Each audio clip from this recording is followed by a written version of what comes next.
تو این ویدیو میخوام 4 برنامه رو بهتون معرفی کنم که میتونید بازی‌های PC رو گوشیتون اجرا کنید. همین اول ویدیو بهتون بگم که هر 4 برنامه گوشی قوی نمیخواد و روی هر گوشی اجرا میشه.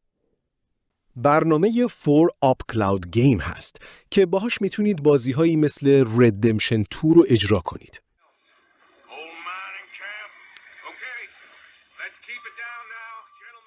برنامه تریکتو هست که میتونید بازی‌هایی مثل فورزا 5 و کلی بازی خفن دیگر رو اجرا کنید.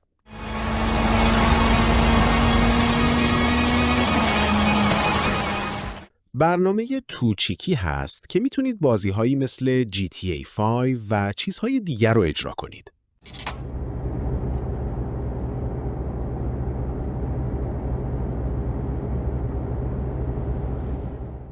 برنامه یک بیکیو هست که صف خیلی کمی داره و از بقیه راحت تره.